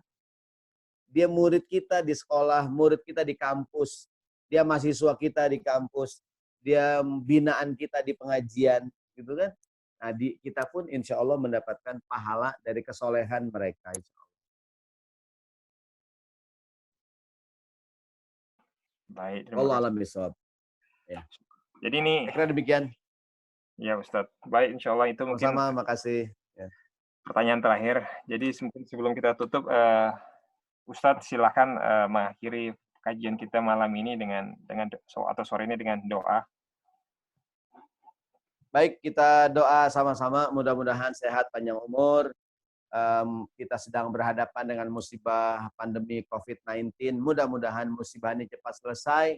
Dan mudah-mudahan yang sakit cepat sembuh. Yang meninggal dunia disayang oleh Allah Subhanahu wa taala. Al-Fatihah. A'udzubillahi minasyaitonirrajim. Bismillahirrahmanirrahim. Rabbil alamin arrahmanirrahim maliki yaumiddin. Iyyaka na'budu wa iyyaka nasta'in. Ihdinas siratal mustaqim.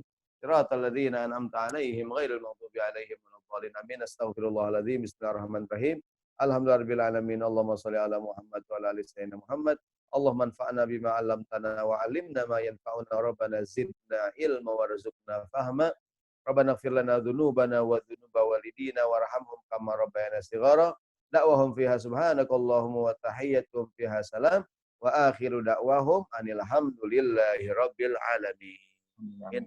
Sekian dari saya. Assalamualaikum warahmatullahi wabarakatuh. Syukran. Waalaikumsalam. Warahmatullahi wabarakatuh. Terima kasih ya. Sama-sama. Ustaz. Ustaz pamit ya. Ya, assalamualaikum. Dan ibu-ibu sebelum pamit sekedar mengingatkan, insya Allah pesantren kilat kita ini berlangsung terus sampai akhir Ramadan. Ada lagi acara kita sesi hari Selasa dan Kamis pukul 5 waktu Eropa, dan juga nanti pada hari Sabtu dan Minggu pukul 11 dan juga pukul 4 seperti sekarang ini pada waktu Eropa. Insya Allah kita dapat jumpa lagi di sesi yang berikutnya.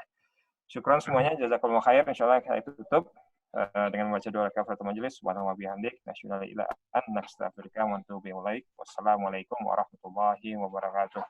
Waalaikumsalam. Abdullah. Udah besar Abdullah nih. Oh, iya tuh, Abdullah. Baik, Pak Indra. Terima kasih. Baik, insya Allah. Waalaikumsalam warahmatullahi wabarakatuh. Dan Bapak. I don't know.